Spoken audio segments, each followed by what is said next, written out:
ಸೋಮಣ್ಣವರು railway ಇಲಾಖೆಗೆ ಸಂಬಂಧಪಟ್ಟ ಕೆಲವು ಅಭಿವೃದ್ಧಿ ಕಾಮಗಾರಿಗಳನ್ನ ವೀಕ್ಷಣೆ ಮಾಡಲಿಕ್ಕೆ ಅಂತ ನಮ್ಮ ಬೆಂಗಳೂರಿನಿಂದ ಮೈಸೂರು ತನಕ ಪ್ರವಾಸ ಮಾಡಿದ್ದಾರೆ.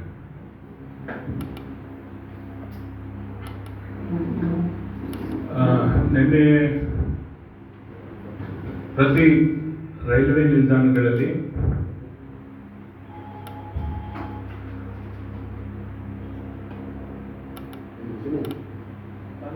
JDS ಮತ್ತು ಬಿಜೆಪಿ ಕಾರ್ಯಕರ್ತರು, ಮುಖಂಡರುಗಳು, ನಾಯಕರುಗಳನ್ನ ಸ್ವಾಗತ ಮಾಡುವಂಥದ್ದು ಮತ್ತು ಹವಾಲು ಕೊಡುವಂಥದ್ದು, ಅಭಿಮಾನ ತೋರಿಸುವಂಥದ್ದು ದಾರಿ ಉದ್ದಕ್ಕೂ ನಡೆಸುವಂತಿದೆ.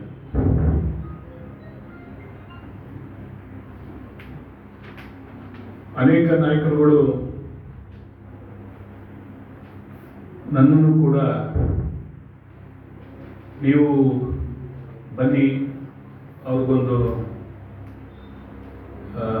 ರಿಸೀವ್ ಮಾಡಿಕೊಂಡು ಒಂದು ಅಭಿನಂದನೆ ಹೇಳಿ ಬರೋಣ ಅಂತೇಳಿ ನನ್ನನ್ನು ಕರೆದರು. ನಾನು ಅವ್ರಿಗೆ ಹೇಳಿದೆ, ಇದು ಅಫಿಷಿಯಲ್ ಪ್ರೋಗ್ರಾಮು, ಅವ್ರದೇ ಆದ ವಿಚಾರಗಳನ್ನ ಇಟ್ಕೊಂಡು ಬಂದಿರ್ತಾರೆ.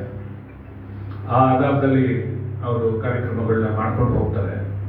ನಾವು ಈ ಸನ್ನಿವೇಶದಲ್ಲಿ ಬಹಳ ಜನ ಸೇರಿಕೊಂಡು ಗೊಂದಲಗಳಾಗೋದು ಇದೆಲ್ಲ ಆಗತ್ತೆ, ಅದಕ್ಕೆ ಅವಕಾಶ ಕೊಡೋದು ಬೇಡ ಅಂತ ಅಡ್ವೈಸ್ ಮಾಡಿದೆ. ಬಟ್ ಕೆಲವು ನನ್ನ ಸ್ನೇಹಿತರು ಎಲ್ಲ ಯಾವ್ಯಾವುದೋ ಕಾರಣಕ್ಕೆ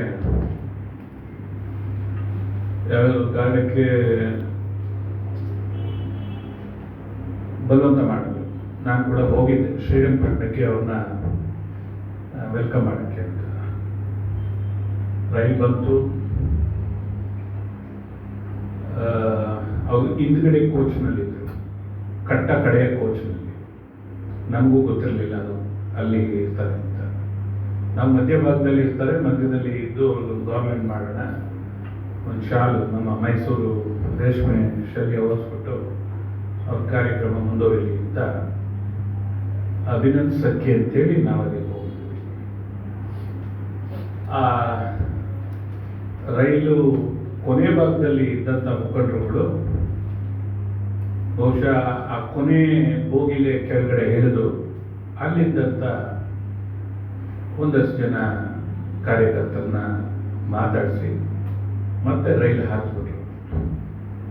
ಅಲ್ಲಿ ಸಾವಿರಾರು ಜನ ಕಾರ್ಯಕರ್ತರು ಹಾಗೆ ಹಿಂದ್ಗಡೆ ಹೋಗ್ಬಿಟ್ಟು ರೈಲು ನಾವು ನಿರೀಕ್ಷಿಸಿರಲಿಲ್ಲ, ಮೂವ್ ಆಗೋಯ್ತು. ಮೂವ್ ಆದ ತಕ್ಷಣ ಸಹಜವಾಗಿ ಕಾರ್ಯಕರ್ತರಲ್ಲಿ ಹುಮ್ಮಸ್ಸಲ್ಲಿ ಪ್ರತಿಯೊಬ್ಬರು ಪಾಪ ಕುಮಾರಣ್ಣನ ವಿಶ್ ಮಾಡಬೇಕು, ಅಭಿನಂದಿಸಬೇಕು ಅಥವಾ ಸನ್ಮಾನಿಸಬೇಕು ಅಂತ ಎಲ್ಲರೂ ಬಂದಿದ್ದರು. ಹಾಗಾಗಿ ಅವರ ನಿರೀಕ್ಷೆ ಹುಸಿ ಆಯ್ತಲ್ಲ, ಸಹಜವಾದ ಕೋಪ ಬಂತು. ನಿಲ್ಲಿಸ್ರಿ ಅಂತ ಕೂಗಾಡ್ತಿದ್ರು ರೈಲ್ ನಿಲ್ಲಿಸೋದು ಅಂದ್ರೆ ಅರ್ಥ ಏನು, ಅದು ಹಂಗೆ ಆಗೋಲ್ಲ. ಹಾಗಾಗಿ ನಾವು ಕೂಡ ಅಲ್ಲಿ ರೈಲ್ ಹೊರಟ ಮೇಲೆ ನಾನು ರೈಲ್ ಯಾವಾಗ ಹೊರಡ್ತು ನಾನು ಸ್ಟೇಷನಿಂದ ಹೊರಗೆ ಬಂದೆ. ಜನ ರೈಲಿಂದನೂ ಹೊರಡ್ತಿದ್ರು, ಅಷ್ಟು ನೋಡಿದೆ ನಾನು ಬರುವಾಗ ರೈಲಿಂದನೂ ಜನ ಹೊರಡ್ತಿದ್ರು. ನಾನು ರೈಲ್ ಹೊರಟ ಮೇಲೆ ನಿಲ್ಲುತ್ತಾ ಇದು ಆಗೋ ಮಾತಾ ಅಂತ ಹೇಳಿ ವಿಶ್ ಮಾಡಕ್ಕೆ ಬಂದಿದ್ವಿ, ಆಗಲಿಲ್ಲ ಅಂತೇಳಿ ನಾನು ಹೊರಗಡೆ ಬಂದೆ. ಅದಾಯಿತು, ಮುಗೀತು, ಎಪಿಸೋಡ್ ಕ್ಲೋಸ್ ಆಯಿತು. ಈಗ ನಾನು ಅದಾದ್ಮೇಲೆ ಕೆಲವು ಮಾಧ್ಯಮಗಳ ನೋಡಿದೆ. ಕೆಲವು ಮಾಧ್ಯಮಗಳು ಅದ್ರ ಮಧ್ಯದಲ್ಲಿ ನಾನೊಂದು ಮಾತನ್ನ ಹೇಳ್ತೀನಿ. ನಾವೆಲ್ಲ ರಾಜಕಾರಣನ ಬಹಳ ಪ್ರಾಮಾಣಿಕವಾಗಿ ಜನಸೇವೆ ಮಾಡಬೇಕು ಅನ್ನೋದೇ ಮೂಲ ಉದ್ದೇಶ ಇಟ್ಕೊಂಡು ನಮ್ಮ ಕುಟುಂಬ ನಾವು ಎಲ್ಲ ರಾಜಕಾರಣ ಮಾಡ್ಕೊಂಡು ಬಂದಿದ್ದೀವಿ. ನಮ್ಮದನ್ನ ಸಾರ್ವಜನಿಕ ಬದುಕಿಗೆ ಕೊಟ್ಟು ರಾಜಕಾರಣ ಮಾಡಿರೋ ಹಿನ್ನೆಲೆಯಿಂದ ಬಂದು ಇಲ್ಲಿ ಕೂತಿದ್ವಿ.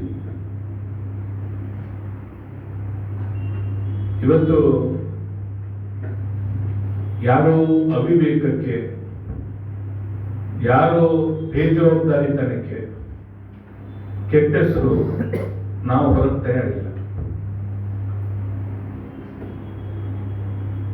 ನಿಜ, ರಾಜಕಾರಣಿ ಒಬ್ಬ ಹೆದರ್ಬೇಕಾಗಿರೋದು ಇಬ್ಬರಿಗೆ. ಮೊದಲನೇದು ನಮ್ಮನ್ನ ಓಟ್ ಕೊಟ್ಟು ನಿರ್ಧಾರ ಮಾಡೋ ಜನಕ್ಕೆ. ಮೊದಲನೇದು ನಾವು ಹೆದರ್ಬೇಕು. ಹೆಂಗ್ ತಿರುಗಿಬಿಡ್ತಾರೆ, ಯಾವ ರೀತಿ ನಮ್ಮನ್ನ ಧಿಕ್ಕರಿಸ್ತಾರೆ ಅನ್ನೋ ಭಯ ನಮ್ಮಲ್ಲಿರ್ಬೇಕು ಒಬ್ಬ ಪೊಲಿಟಿಷಿಯನ್ಗೆ. ಎರಡನೇ ಭಯ ಮಾಧ್ಯಮದವ್ರ ಮೇಲೆ ಇರಬೇಕು. ಏನ್ ಬರೀತಾರೆ, ಏನಾದ್ರು ನಾವು ತಪ್ಪು ಮಾಡಿದ್ರೆ ಏನಾಗ್ಬೋದು, ನಮ್ಮನ್ನ ಹೆಂಗೆ ಎಕ್ಸ್ಪೋಸ್ ಮಾಡ್ತಾರೆ ಅನ್ನೋ ಭಯ ಇರಬೇಕು. ನಾನು ಆ ಎರಡನ್ನೂ ತುಂಬಾ ನಂಬ್ಕೊಂಡು ಬಂದಿರುವಂತ ರಾಜಕಾರಣಿ. ಮೊದಲಿಂದ ನನ್ನನ್ನ ಹೊಗಳು ಬರ್ದಿದ್ದೀರಿ, ನನ್ನನ್ನ ಬೈದು ಬರ್ದಿದ್ದೀರಿ.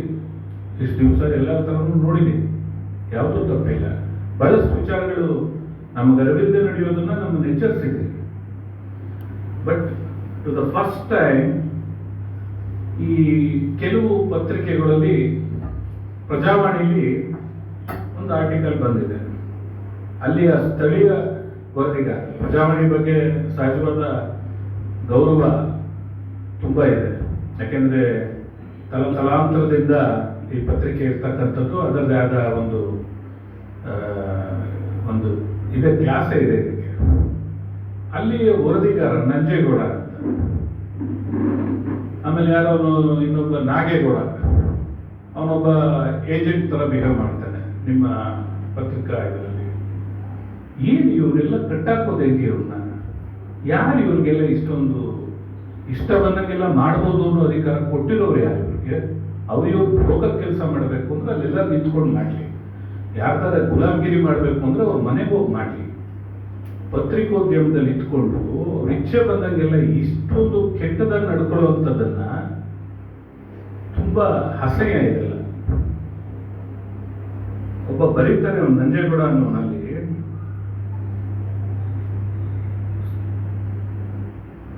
ರವೀಂದ್ರ ಶ್ರೀಕಂಠೆ ಎಲ್ಲಿದ್ದಾರೆ ಕರೆಯಿರಿ ಎಂದು ಕುಮಾರಸ್ವಾಮಿ ಹೇಳಿದರು. ಜೆಡಿಎಸ್ ಘಟಕದ ರಮೇಶ್ ಹಾಗೂ ರವೀಂದ್ರ ಶ್ರೀಕಂಠೆ ಅತ್ತ ಕೈ ಬೀಸಿ ಕೂಗಿದರು. ಟಿಕೆಟ್ ಕೌಂಟರ್ ಬಳಿ ನಿಂತಿದ್ದ ರವೀಂದ್ರ ಶ್ರೀಕಂಠಯ್ಯ ಮಾತ್ರ ಸ್ಥಳ ಬಿಟ್ಟು ಕದಲಿರಲಿಲ್ಲ. ಬೇಸರಗೊಂಡ ಕುಮಾರಸ್ವಾಮಿ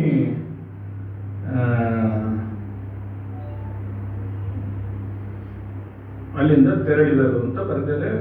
ಆಮೇಲೆ HDK ವಿರುದ್ಧ ರವೀಂದ್ರ ಬೆಂಬಲಿಗರ ಆಕ್ರೋಶ. ಜೆಡಿಎಸ್ ಕಾರ್ಯಕರ್ತರು ನಿನ್ನೆ ಅಸಮಾಧಾನಗೊಂಡಿದ್ದು ನಿಜ. ಏನಕ್ಕೆ ಅಸಮಾಧಾನಗೊಂಡಿದ್ದು ಅಂದ್ರೆ ನಮ್ಮ ನಾಯಕರು ಕುಮಾರಸ್ವಾಮಿ ಮೇಲಲ್ಲ, ಅವರು ಅಭಿನಂದನೆ ಮಾಡಕ್ ಬಂದಿದ್ದನ್ನ ರೀಚ್ ಆಗ್ಲಿಲ್ವಲ್ಲ ಅವರಿಗೆ ಅಂತ. ನಾವು ಪ್ರೀತಿಯಿಂದ ಏನೇನೋ ಹೂವು ಬೊಕ್ಕೆ ಎಲ್ಲ ತಂದಿದ್ದೀವಿ, ಅವ್ರಿಗೆ ರೀಚ್ ಆಗ್ಬೇಕು, ನಾವು ರೀಚ್ ಆಗಕ್ ಆಗ್ಲಿಲ್ಲ ಅನ್ನೋ ಒಂದು ಇದಕ್ಕೆ ಕುಮಾರಸ್ವಾಮಿ ಅವ್ರ ಮೇಲೆ ಬೇಸರದಿಂದ. ಇನ್ನೊಂದು ಮೈಸೂರು ಮಿತ್ರ, ಅದರಲ್ಲಿ ಧಿಕ್ಕಾರ ಕೂಗಿದರು ಅಂತ ಇದೆ.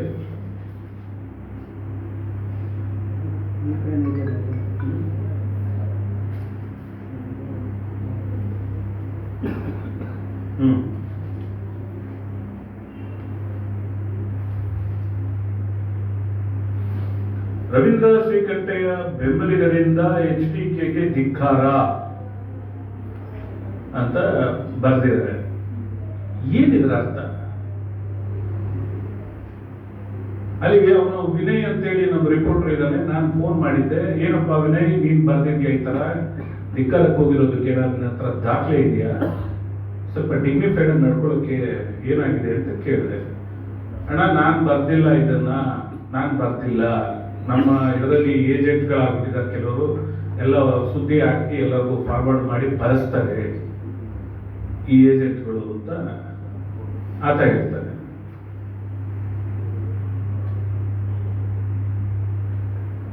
ನಮ್ಮ ಜಿಲ್ಲೆ ಮೊದಲಿಂದನೇ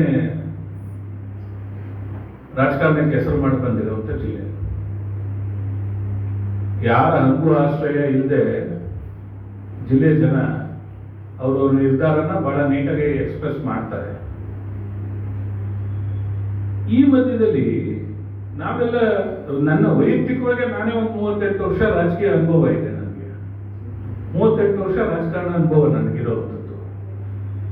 ಏಕದಮ್ ಇವು ನೀತಿ ನಿಯಮ ಬದುಕಿಲ್ದಿರೋ ಜನ ಇವರು ಈ ತರ ಆರ್ಟಿಕಲ್ ಬರೆದು HDಗೆ ವಿರೋಧ ಧಿಕ್ಕಾರ ಕೂಗಿದ್ರು, ರವೀಂದ್ರ ಶೇಖರ್ ಬೆಂಬಲಿಗರು ಆಕ್ರೋಶಗೊಂಡ್ರು, ಪ್ಲಾಟ್ಫಾರ್ಮ್ ಅಲ್ಲಿ ನಿಂತಿದ್ರು, ಕುಮಾರಸ್ವಾಮಿ ಅವರು ಕೈ ಬೀಸಿದ್ರು, ರವೀಂದ್ರ ಹೋಗ್ಲಿಲ್ಲ, ಜಗ್ಲಿಲ್ಲ, ಅಲ್ಲೇ ನಿಂತಿದ್ರು. ಇಷ್ಟು ಮಟ್ಟಿಗೆ ರಾಜಕಾರಣ ಹಿಡಿದ್ಬಿಟ್ರೆ ಗುಂಪುಗಾರಿಕೆ ಮಾಡಿಕೊಂಡು ರಾಜಕೀಯದಲ್ಲಿ ಇಟ್ಸ್ ಎ ಶೇಮ್ಫುಲ್ ಪಾರ್ಟ್. ನಾನು ಯಾರು ತಪ್ಪು ಮಾಡಿದ್ದಾರೆ ಅವರು ಸೀಮಿತವಾಗಿ ಮಾತಾಡ್ತಾ ಇದ್ದೀನಿ. ನಾನು ರಿಕ್ವೆಸ್ಟ್ ಮಾಡ್ಕೊತೀನಿ ಮಾಧ್ಯಮ ಸ್ನೇಹಿತರಿಗೆ, ರಾಜಕಾರಣ ಸುಲಭ ಅಲ್ಲ, ಭಾರಿ ಕಷ್ಟ ಇದೆ. ಅದರಲ್ಲೂ ಸ್ವಾಭಿಮಾನದ ರಾಜಕಾರಣ ಮಾಡೋರಿಗೆ ತುಂಬಾನೇ ಶ್ರಮ ಮತ್ತು ಕಷ್ಟ ಇದೆ. ಆ ಮಧ್ಯದಲ್ಲಿ ಇಂಥ ನೀತಿ ಕೆಟ್ಟವರು, ಈ ನಂಜೇಗೌಡಂತವರು, ಈ ನಾಗೇಗೌಡಂತ ದಳ್ಳಾಳಿಗಳು ಇಂಥ ಚಿಲ್ಲರೆ ಕೆಲಸಗಳು ಮಾಡಿದ್ರೆ ಇದನ್ನೆಲ್ಲ ಸಹಿಸ್ಕೊಳ್ಳೋಕ್ಕೂ ಆಗೋದಿಲ್ಲ. ರಾಜಕಾರಣಿ, ಪತ್ರಿಕಾ ಮಾಧ್ಯಮದ ಸ್ನೇಹಿತರ ಮಧ್ಯೆ ಇರ್ತಕ್ಕಂಥ ತಿಳಿ ವಾತಾವರಣ ಕೆಡುತ್ತೆ. ಅದಾಗಬಾರ್ದು. ಅದನ್ನ ಈ ಮೂಲಕ ಎಲ್ಲರ ಗಮನದ ತರಕ್ಕೆ ಒಂದು ವಿಚಾರ. ಎರಡನೇದು, ನಮ್ಮ ಜಿಲ್ಲೆ ರಾಜಕಾರಣದ ಬಗ್ಗೆನೂ ಒಂದೆರಡು ವಿಚಾರ ಮಾತಾಡಬೇಕು ಅಂತ ಬಂದಿದ್ದೀನಿ. ಒಬ್ಬ ರಾಜಕಾರಣಿಗೆ ಒಂದು ಪಕ್ಷದಲ್ಲಿ ಕೆಲಸ ಮಾಡ್ತಾ ಇದ್ದಾನೆ ಅಂದ್ರೆ ಆ ರಾಜಕಾರಣಿ ತಾನು ಆ ಪಕ್ಷ ಬಿಡಕ್ಕೆ ರೆಡಿ ಇದ್ದೀನಿ ಅಂತ ಅಂದಾಗ ಇನ್ನೊಂದು ಪಕ್ಷದವರು, ಮತ್ತೊಂದು ಪಕ್ಷದವರು ಅವ್ರನ್ನ ಹೆಂಗಾದ್ರೂ ಮಾಡಿ ಅವ್ರನ್ನ ಸೆಳಿಬೇಕು, ಅವ್ರನ್ನ ಕರ್ಕೊಂಡು ನಾವು ಸೇರಿಸ್ಕೋಬೇಕು ಅನ್ನೋ ಪ್ರಯತ್ನ ಮಾಡತಕ್ಕಂತ ಯೋಗ್ಯತೆ ಇರೋರು ಮಾತ್ರ ಉತ್ತಮ ರಾಜಕಾರಣಿ ಅಂತ ಕರೀತಾರೆ. ಒಂದು ಪೊಲಿಟಿಕಲ್ ಪಾರ್ಟಿಲಿ ಗುರುತಿಸ್ಕೊಂಡು ಅದರಿಂದ ನಾವು ಹೊರಗಡೆ ಹೋಗ್ಬೇಕು ಅಂತ ಬಯಸಿದಾಗ ಕೈ ಬೀಸಿ ರಾಜಕೀಯ ಪಕ್ಷಗಳು ಕರೆದರೆ ಅದು ಗೌರವ. ಈಗ ನಮ್ಮ ಜಿಲ್ಲೆಯಲ್ಲಿ ಏನಾಗಿದೆ ಅಂದ್ರೆ, ಕೆಲವು ರಾಜಕಾರಣಿಗಳು ಒಂದು ಪಕ್ಷದಲ್ಲಿ ಕೆಲಸ ಮಾಡಿಕೊಂಡು ಅದೇ ಪಕ್ಷನ ಮುಳಿಸ್ತೀನಿ, ನನಗೆ ಅವಕಾಶ ಕೊಡಿ, ನಾನು ನಿಮ್ ಜೊತೆ ಸೇರ್ಕೊಂತೀನಿ, ನನಗೊಂದು ಅವಕಾಶ ಕೊಡಿ ಅಂತ ಕಾಂಗ್ರೆಸ್ ಲೀಡರ್ಗಳ ಮನೆಗೆ ಬುಗ ಬುಗ ಬುಗ ಅಂತ ಸುತ್ತಿದ್ರಲ್ಲ ಒಂದು ವರ್ಷದ ಕೆಳಗೆ, ಒಂದು ವರ್ಷದ ಕೆಳಗೆ ಕೆಲವು ರಾಜಕಾರಣಿಗಳು ನಾನು ಕಾಂಗ್ರೆಸ್ ಪಾರ್ಟಿ ಸೇರ್ಕಂತೀನಿ ಅಂತ ಆ ಲೀಡರ್ಗಳ ಮನೆಗೆ ಸುತ್ತಿದ್ರು. ಪಕ್ಷ ತೀರ್ಮಾನ ಮಾಡಿ ಅದನ್ನ ತಗೊಳ್ಳೋದು ಬೇಡ ನಮ್ಮ ಪಕ್ಷಕ್ಕೆ ಅಂತ ಕಾಂಗ್ರೆಸ್ ಪಾರ್ಟಿ ಅವತ್ತು ತೀರ್ಮಾನ ಮಾಡಿತು. ಏನ್ ರಾಜಕಾರಣ? ಯಾರನ್ನ ತುಳಿಯಕ್ಕೆ ನಿಮ್ ಬುದ್ಧಿವಂತಿಕೆಗಳನ್ನ ಪ್ರದರ್ಶನ ಮಾಡ್ತೀರಿ? ಹೌದು, ನಿಜ. ಇವತ್ತು ನಮ್ಮ ಜಿಲ್ಲೆಯಲ್ಲಿ JDS ಅನೇಕ ಮುಖಂಡರುಗಳು ಬಹಳ ಬೇಸರದಲ್ಲಿದ್ದಾರೆ.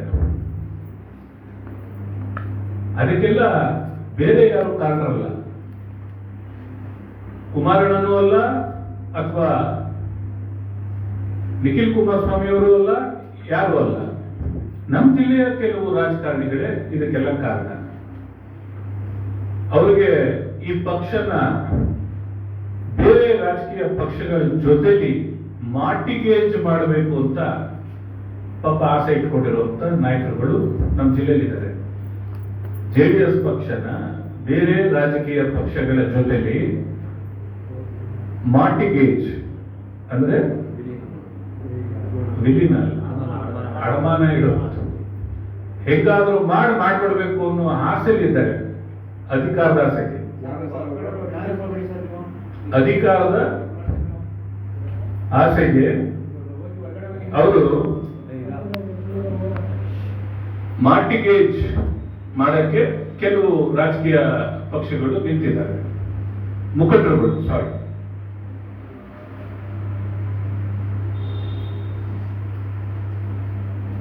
ಅವ್ರ ಕ್ಷೇತ್ರದಲ್ಲಿ ಮಾತ್ರ ಬಿಜೆಪಿ ಜೊತೆ ಹೊಂದಾಣಿಕೆ ಮಾಡ್ಕೊಳ್ಳೋಕೆ ತಯಾರಿಲ್ಲ.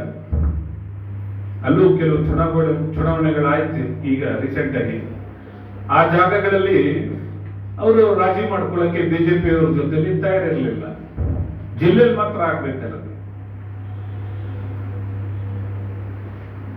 ಜಿಲ್ಲೆಯಲ್ಲಿ ಅವ್ರಿಗೆ ಎಲ್ಲೆಲ್ಲಿ ಯಾರ್ಯಾರನ್ನ ಮುಗಿಸ್ಬೇಕು, ರವೀಂದ್ರ ಶ್ರೀಕಂಠಯ್ಯನ ಹೆಂಗ್ ಮುಗಿಸ್ಬೇಕು, ಆಮೇಲೆ ಇನ್ನೊಬ್ಬ ಸುರೇಶ್ ಗೌಡನ ಹೆಂಗ್ ಮುಗಿಸ್ಬೇಕು, KR ಪೇಟೆ ಮಂಜೂರ್ ಹೆಂಗ್ ಮುಗಿಸ್ಬೇಕು, ಮಂಡ್ಯದ ರಾಮಚಂದ್ರನ್ ಹೆಂಗ್ ಮುಗಿಸ್ಬೇಕು, ಮದ್ದೂರು ತಮ್ಮಣ್ಣನ ಹೆಂಗ್ ತಿರ್ಸ್ಬೇಕು, ಈ ತರ ಮ್ಯಾನಿಪುಲೇಟ್ ಮಾಡಿಕೊಂಡು ಜಿಲ್ಲೆ ಸ್ವಾಭಿಮಾನದ ಪಕ್ಷ ಆಗಿರ್ತಕ್ಕಂಥ ಸ್ಥಳೀಯ ಜನರ ಭಾವನೆಗಳನ್ನ ಅರ್ಥ ಮಾಡ್ಕೊಂಡು ಕೆಲಸ ಮಾಡ್ತಕ್ಕಂಥ JDS ಪಕ್ಷನ ದಿಕ್ಕು ಕೆಡಿಸುವಂತ ಪ್ರಯತ್ನಗಳು ಕೆಲವು ಮುಖಂಡರಿಂದ ನಡೀತಾ ಇದೆ.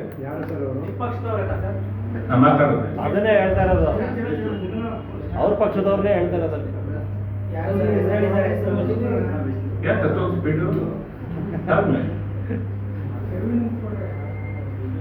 ಇವತ್ತು ಜಿಲ್ಲೆ ಜನ ಕುಮಾರಸ್ವಾಮಿ ಅವ್ರನ್ನ ಮುಖ್ಯಮಂತ್ರಿ ಆಗಿ ನೋಡಬೇಕು 28ಕ್ಕೆ ಅಂತ ಜನ ಕಾಯ್ತಾ ಇದ್ದಾರೆ.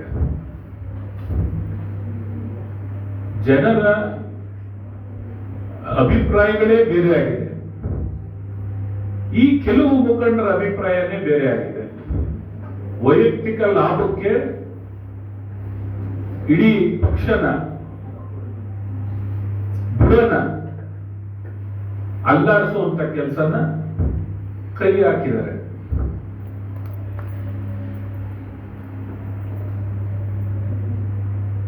ಇವತ್ತು ಅವರು ಎಲ್ಲೋ ಹಿಂದೆ MP ಆಗ್ಬೇಕು ಅಂತ, ಈ ಸಾರಿ ಚುನಾವಣೆಯಲ್ಲಿ MP ಆಗ್ಬೇಕು ಅಂತ ಸ್ಪೀಡ್ ಆಗಿದ್ದವರು ಕೇಳ್ತಿದ್ರು. ಆಗ ನಾವು ಎಲ್ಲ ಯೋಚನೆ ಮಾಡಿದ್ವಿ, ಮಂಡ್ಯದಲ್ಲಿ ಯಾರು ನಿಲ್ಸ್ಕೋಬೇಕು ನಾವು ಅಂತ. ನಮ್ಮಲ್ಲೂ ಬಹಳ ಚರ್ಚೆಗಳಾಯಿತು. ಅವಾಗ ಕೆಲವು ಕ್ಷೇತ್ರಗಳವರು ಬಹಳ ಆಸೆ ಪಟ್ಟು ಮಾತಾಡಿದ್ರು, ನಾವು ನಿಲ್ಲೇಬೇಕು ಅಂತ ಲಾಬಿ ಮಾಡಿಸಿದ್ರು. ನಾವು ಜನರಲ್ ಒಪಿನಿಯನ್ ತಗೊಂಡಾಗ ಆ ಭಾಗದಲ್ಲಿ ಬಂದಂತ ವಿಚಾರ, ಅಧಿಕಾರ ಬಂದ್ರು ನಮ್ಗೆ ಇರಲಿ, ಕಾಂಟ್ರಾಕ್ಟ್ ಬಂದ್ರು ನಮ್ಗೆ ಇರಲಿ, ಇನ್ನು ಕೆಲಸ ಕಾರ್ಯಗಳು ಮತ್ತು ಈ ಸಣ್ಣ ಪುಟ್ಟ ಈ ಕೋಆಪರೇಷನ್ ಫೀಲ್ಡ್ ನಲ್ಲಿ ಚುನಾವಣೆಗಳು ಬಂದ್ರು ಅದು ನಮ್ಮನೆಗೆ ಇರಲಿ ಅಂತ ಹೇಳ್ತಾರೆ. ಇನ್ನ ಪಾರ್ಲಿಮೆಂಟ್ ಅವ್ರಿಗೆ ಕೈ ಕೊಟ್ಟುಬಿಟ್ರೆ ಇನ್ನ ನಾವೆಲ್ಲ ಮುಗಿದ್ವಿ ಕಾರ್ಯಕರ್ತರು ಅಂತ ಅವಾಗ ವ್ಯಕ್ತ ಆಯ್ತು ವಿಚಾರಗಳು. ನಾವಾಗ ಅನಿವಾರ್ಯವಾಗಿ ಒಂದು ನಮ್ಮ ಪಕ್ಷ ಉಳಿಬೇಕಾಗಿತ್ತು, ಎರಡನೇದು ನಮ್ಮ ನಾಯಕರನ್ನ ನರೇಂದ್ರ ಮೋದಿಯವರು ಬಹಳ ವಿಶ್ವಾಸಪೂರಿತವಾಗಿ ನೋಡಿದ್ರು. ಅವರು ಮಂತ್ರಿ ಆಗಬೇಕು, ಈ ರಾಜ್ಯಕ್ಕೆ ಅದು ಸಪೋರ್ಟಿವ್ ಆಗಬೇಕು ಅನ್ನೋದು, ನಮ್ಮ ಅಭಿವೃದ್ಧಿಗೆ ಸಪೋರ್ಟಿವ್ ಆಗಬೇಕು ಅನ್ನೋದು ನಮ್ಮ ವಿಚಾರ ಆಗಿತ್ತು. ಆ ಕಾರಣದಿಂದ ನಾವು ಎಲ್ಲ ಕೂತ್ಕೊಂಡು ಮಾತಾಡಿ ಅವರ ಜಾಗಗಳಲ್ಲೇ ಈ ಭಿನ್ನಾಭಿಪ್ರಾಯಗಳಿದೆ, ಇನ್ನ ನಾವು ಇದನ್ನ ಸರಿ ಮಾಡೋದು ಹೇಗೆ ಅಂತೇಳಿ, ಬಂದ ಅಧಿಕಾರ ಎಲ್ಲ ನಮ್ಗೆ ಇರಲಿ, ಬಂದ ಕಾಂಟ್ರಾಕ್ಟ್ ಎಲ್ಲ ನಮ್ಗೆ ಇರಲಿ ಅಂತ ಹೇಳುವಂತ ಮನೋಸ್ಥಿತಿಯಲ್ಲಿ ಇರ್ತಕ್ಕಂಥ ರಾಜಕಾರಣಿಗಳು ಇನ್ ಮುಂದೆ ಜಿಲ್ಲೆ ಜನರ ಕಾರ್ಯಕರ್ತರು ಏನಾಗ್ತಾರೆ ಅನ್ನೋ ಒಂದು ಆತಂಕದಲ್ಲಿ ನಾವು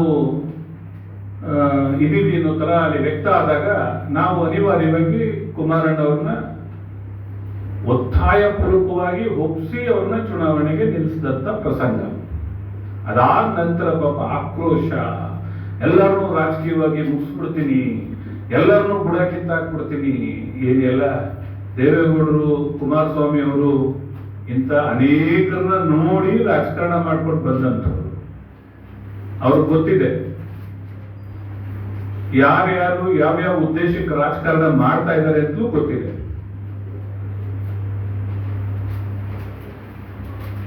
ಕೆಲವು ರಾಜಕಾರಣಿಗಳು ಜನಸೇವೆನ ಪ್ರಮುಖವಾಗಿ ಇಟ್ಕೊಂಡು ಕೆಲಸ ಮಾಡ್ತಿರ್ತಕ್ಕಂಥದ್ದನ್ನು ಗಮನಿಸಿದ್ದಾರೆ. ಇನ್ನೂ ಕೆಲವರು ರಾಜಕೀಯ ಸ್ಥಾನಮಾನಗಳಿಗೆ ಕೆಲಸ ಮಾಡ್ತಿರ್ತಕ್ಕಂಥವ್ರನ್ನು ಗಮನಿಸಿದ್ದಾರೆ. ಹಾಗಾಗಿ ಆ ಮೆಚುರಿಟಿ, ಇವರ ಆಕ್ಟಿವಿಟೀಸ್ ಅರ್ಥ ಮಾಡ್ಕೊಳ್ಳೋ ಮೆಚುರಿಟಿ ಅವರಿಗಿದೆ.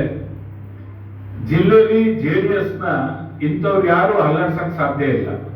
ನಾನು ನಾನು ಬಹಳ ವರ್ಷದಿಂದ ಜೊತೆಲಿದ್ದೆ, ಇದೆಲ್ಲ ಪ್ರಯೋಜನ ಬರಲ್ಲ. ಯಾವ್ದಲ್ಲೂ ಅಲ್ಲ. ನಾವು 38 ವರ್ಷ ರಾಜಕಾರಣ ಸೀನಿಯಾರಿಟಿನೇ ಇದೆ. ಪಕ್ಷಕ್ಕೆ 7 ವರ್ಷ ಆಗಿರ್ಬೋದು ಅಷ್ಟೇ ಸೇರ್ಕೊಂಡು. ರಾಜಕಾರಣಕ್ಕೆ ನಮ್ದು ಸೀನಿಯಾರಿಟಿ ಇದೆ. ಆ ಲೆಕ್ಕ ಹೇಳೋದಾದ್ರೆ ಇತಿಹಾಸದ ವಿಚಾರದಲ್ಲಿ ಬಂದ್ರೆ ಅದು ಬೇರೆ ಮ್ಯಾಚ್ ಆಗಲ್ಲ. ಕೆಲವು ದುರುದ್ದೇಶಗಳು, ಕೀಳು ದುರುದ್ದೇಶಗಳು ಇಟ್ಕೊಂಡು ಜಿಲ್ಲೆಯಲ್ಲಿ JDS ನ ಹೈಜಾಕ್ ಮಾಡಬೇಕು ಅಂತ ಏನು ಪ್ರಯತ್ನ ನಡೀತಿದೆ ಅದನ್ನ ನಡೆಸಕ್ಕೆ ನಾವು ಬಿಡಲ್ಲ. It's cut and clear. ನೀವೇನಾದ್ರೂ ನಿಮ್ ಬುದ್ಧಿವಂತಿಕೆಯಲ್ಲಿ ಏನಾದ್ರೂ ಕಟ್ಟಾಕಿ ತಗೊಂಡು ಹೋಗ್ಬಿಟ್ಟು ಯಾರಿಗೋ ನಾಟಿಗೇಜ್ ಮಾಡ್ತೀವಿ ಅಂತ ಏನಾದ್ರು ತಲೆಲಿದ್ರೆ ಅದನ್ನ ನಾವು ಬಿಡಲ್ಲ. ನಾವೆಲ್ಲ ಪ್ರಾಮಾಣಿಕವಾಗಿ ನಮ್ಮ ಪಕ್ಷನ ಇಲ್ಲಿ ಬೆಳೆಸ್ಕೊಳ್ಳೋ ನಿಟ್ಟಿನಲ್ಲಿ, ಅದನ್ನ ಭದ್ರಗೊಳಿಸೋ ನಿಟ್ಟಿನಲ್ಲಿ ನಾವು ತಯಾರಿದ್ದೀವಿ. ಯಾವುದೇ ಕಾರಣಕ್ಕೂ ನಮ್ಮ ಜಿಲ್ಲೆಯಲ್ಲಿ, ಯಾಕೆಂದ್ರೆ ಮಂಡ್ಯ ಜಿಲ್ಲೆ ಬಹಳ ಸ್ವಾಭಿಮಾನಿ ರಾಜಕಾರಣಿಗಳಿರ್ತಕ್ಕಂಥ ಜಿಲ್ಲೆ. ನಾವೆಲ್ಲ ಯಾರು ರಾಜಕಾರಣದಲ್ಲಿ ಈ ಪಕ್ಷದಲ್ಲಿದ್ದೀವಿ, JDS ಪಕ್ಷದಲ್ಲಿ, ಸ್ವಾಭಿಮಾನಕ್ಕೆ ಮತ್ತು ಜನಸೇವೆ ಮೂಲ ಉದ್ದೇಶ ಇಟ್ಕೊಂಡು ನಾವು ಭದ್ರವಾಗಿದ್ದೀವಿ. ಈ ಪಕ್ಷನ ಎಲ್ಲೂ ನಾವು ಹೈಜಾಕ್ ಆಗಕ್ಕೆ ಬಿಡಲ್ಲ. ರಾತ್ರಿ ಹೊತ್ತು ಹೋಗಿ ಒಬ್ರು ನಾಯಕರ ಹತ್ರ ಕೂತ್ಕೊಂಡು ಮಾತಾಡ್ಕೊಂಡು ಬರ್ತೀರಿ, ಬೆಳಿಗ್ಗೆ ಹೋಗಿ ಎಲ್ಲೋ ಒಂದ್ ಕಡೆ ಕೂತ್ಕೊಂಡು ಇನ್ನೊಬ್ಬ ನಾಯಕನ ಹತ್ರ ಮಾತಾಡ್ತೀರಿ, ಎಲ್ಲೋ ಸೈನ್ ಮಾಡ್ಸಕ್ಕೋಸ್ಕರ ಕುಮಾರಸ್ವಾಮಿ ಅವ್ರನ್ನೇ ಬೈತೀರಿ. ಇನ್ನು ತುಂಬಾ ಇದೆ ಎಪಿಸೋಡು, ಒಂದೇ ಸರಿ ಬೇಡ. ಯಾಕೆಂದ್ರೆ ಈಗೆಲ್ಲ ಸೀರಿಯಲ್ಗಳು ಜಾಸ್ತಿ ಆಗ್ಬಿಟ್ಟಿವೆ. ಹಂಗೆ ನಾನು ಸೀರಿಯಲ್ ಆಗೇ ಇರ್ತೀನಿ. ಇನ್ನು ತುಂಬಾ ಮೆಟೀರಿಯಲ್ ಇದೆ. ಅನಾವಶ್ಯಕವಾಗಿ ಜಿಲ್ಲೆ ವಾತಾವರಣ ಕೆಡ್ಸಕ್ ಬಂದಿದ್ದಕ್ಕೆ ಮೊದಲನೇ ಕಂತು ಕೊಟ್ಟಿದ್ದೀನಿ. ಬೇಕು ಅಂದ್ರೆ ಹಂತ ಹಂತವಾಗಿ ವಿತ್ ಡಾಕ್ಯುಮೆಂಟ್ ಬಂದು ಕುತ್ಕೊಳ್ತೀನಿ. ತುಂಬಾ ಇವೆ ವಿಚಾರಗಳು ಚರ್ಚೆ ಮಾಡೋಕ್ಕೆ. ನನಗೆ ನನ್ನ ಜಿಲ್ಲೆಯ ಜನ ಮತ್ತು ಸ್ವಾಭಿಮಾನ ರಾಜಕಾರಣನೇ ಮುಖ್ಯ. ಮೊದಲು ನನ್ನ ಜಿಲ್ಲೆಯ ಜನ, ಅದನ್ನ ಬಿಟ್ಕೊಡೋ ಪ್ರಶ್ನೆನೇ ಇಲ್ಲ. ನಾವು ಬಂದಿರೋದು ಜನಸೇವೆ ಮಾಡಕ್ಕೆ, ರಾಜಕಾರಣ ಜೊತೆಲಿ ಒಳ್ಳೇದು ಮಾಡಕ್ಕೆ. ಅದು ಬಿಟ್ಟು ಈ ವಾಮ ಮಾರ್ಗಗಳಲ್ಲಿ ಇಟ್ಕೊಂಡು ಡಿಸ್ಟರ್ಬ್ ಮಾಡಿ ಯಾರನ್ನೋ ಮೆಂಟಲಿ ವೀಕ್ ಮಾಡ್ತೀವಿ ಅಂತ ಏನಾದ್ರು ಕಲ್ಪನೆ ಯಾರಿಗಾರು ಇದ್ರೆ ತಲೆಯನ್ನು ತೆಗೆದಾಕಿ ಬುಡ ಕಿತ್ತಾಕ್ಬಿಡ್ತೀವಿ. ಅನೇಕರು ನಾಡಕ್ ಬಂದು ಬುಡ ಕಿತ್ತು ಹೊರಟೋಗಿದ್ದಾರೆ. ನಾವೆಲ್ಲ ಕಣ್ಮುಂದೆ ನೋಡಿದೀವಿ. ಒಳ್ಳೇದ್ ಮಾಡಿ, ಆ ಜನಕ್ಕೆ ಒಳ್ಳೇದ್ ಮಾಡಿ ಬದುಕೋಣ. ಈ ಮಾಧ್ಯಮ ಇಬ್ರು ಅದನ್ನ ಬ್ರೋಕರ್ ಅಂತಲೇ ನಾನು ಕರಿತೀನಿ, ದಳ್ಳಾಳಿಗಳು ಅಂತ. ಇನ್ನು ಮುಂದೆ ನಾನು ಆ ಮಾಧ್ಯಮದ ಮುಖ್ಯಸ್ಥರು ಇದ್ರ ಬಗ್ಗೆ ಗಮನ ಹರಿಸಲಿ. ಅಸಲಿ ಸತ್ಯಗಳಿದ್ರೆ ಚಪ್ಪಾಳೆ ತಟ್ಟಿ ಸ್ವಾಗತ ಮಾಡ್ತೀನಿ. ಇಂಥದನ್ನ ಇಮಿಡಿಯೇಟ್ ಅವರ ಮೇಲೆ ಅಧಿಕಾರಿಗಳ ಗಮನಕ್ಕೆ ತರಲಿ. ಇಂಥದ್ದು ಹಾಕಬಾರ್ದು. ಅಲ್ಲಿ ನಡೆದಿದ್ದು ಸನ್ಮಾನ ಮಾಡಕ್ಕೆ ಕಿತ್ತಾಟ. ರವೀಂದ್ರ ಶ್ರೀಕಂಠ ರೈಲ್ ಹಸ್ಕೊಡಿ ಅಂತ ಶ್ರೀರಂಗಪಟ್ಟಣದಿಂದ ರವೀಂದ್ರ ಶ್ರೀಕಂಠ ಮೈಸೂರಿಗೆ ಹೋಗಕ್ಕೆ ರೈಲ್ ಹತ್ಬೇಕಾಗಿಲ್ಲ. ಹೊಸದಾಗಿ ನಾನು ರಾಜಕಾರಣನೂ ಮಾಡ್ತಾ ಇಲ್ಲ. ಪಾಪ ನಮ್ಮ ಇಂಡವಾಳ ಸಂಚಿ ಏನೋ ರೈಲ್ ಹತ್ಬಿಟ್ಟಿದ್ದ, ಅದಕ್ಕೆ ರವೀಂದ್ರ ಶ್ರೀಕಂಠ ಕಡೆಯವರು ರೈಲ್ ಹಸ್ಕೊಳ್ಳಿ ರವೀಂದ್ರನ್ನ ಅಂತ ಜಗಳ ಆಡ್ಬಿಟ್ರು ಅಂತ ಕೆಲವು ಪತ್ರಿಕೆ ಬರೆದಿದ್ದಾರೆ. ಇಂಥ ನೀಚ ಹೇಳಿಕೆಗಳು, ಇಷ್ಟೊಂದು ಸಬ್ ಸ್ಟ್ಯಾಂಡರ್ಡ್ ಪಾಲಿಟಿಕ್ಸ್ ಮಾಡಕ್ಕೆ ನೀವು ಬರಬೇಡಿ. ಅದಕ್ಕೆ ರಾಜಕಾರಣಿಗಳು ಇದ್ದಾರೆ, ಕೆಲವರು ಅಂತದ್ ಮಾಡ್ತಾ ಇದ್ದಾರೆ. ಸಬ್ ಸ್ಟ್ಯಾಂಡರ್ಡ್ ಪಾಲಿಟಿಕ್ಸ್ ನ ಸ್ವಲ್ಪ ಸ್ವಾಭಿಮಾನದಲ್ಲಿ ರಾಜಕಾರಣ ಮಾಡೋರ್ಗೂ ಗೌರವ ಸಿಕ್ಕಬೇಕು ಸಮಾಜದಲ್ಲಿ. ಇಲ್ಲ ಅಂದ್ರೆ ನಾವೆಲ್ಲ ಮಂಕ ಆಗ್ಬಿಡ್ತೀವಿ. ಇದನ್ನ ನಿಮ್ಮ ಹತ್ರ ಹಂಚ್ಕೊಳ್ಳೋಕೆ ನಾನು ಇಲ್ಲಿ ಬಂದಿದ್ದೆ. ಹೇಳಿದ್ನಲ್ಲ, ಸೀರಿಯಲ್ ಈಗ ಕೊಟ್ಟಿದ್ದೀನಿ. ಮೊದಲನೇ ಕಂತು, ಎರಡನೇ ಕಂತು ವಿತ್ ಡಾಕ್ಯುಮೆಂಟ್ ಕೊಡ್ತೀನಿ. ಯಾಕೆಂದ್ರೆ ಒಬ್ಬರ ಹೆಸರು ಹೇಳ್ಬೇಕಾದ್ರೆ ದಾಖಲೆ ಕೊಟ್ಟು ಹೇಳಬೇಕು. ಇದು ನನ್ನ ಪಕ್ಷದ ವಿಚಾರ ಆಗಿರೋದ್ರಿಂದ ಮೊದಲನೇ ಕಂತು ಕೊಟ್ಟಿದ್ದೀನಿ, ಎರಡನೇದು ಡಾಕ್ಯುಮೆಂಟ್ ಕೊಡ್ತೀನಿ. ಕುಮಾರಸ್ವಾಮಿ ಅವರ ಮೇಲ್ಗೇರಿ ವಿಚಾರ ಗೊತ್ತಿಲ್ವಾ? ಆಲ್ಮೋಸ್ಟ್ ಮೇಲ್ಗೇರಿ ಯಾರು ಅಂತ ಬಹುತೇಕ ಗೊತ್ತಿರುತ್ತೆ ಸರ್.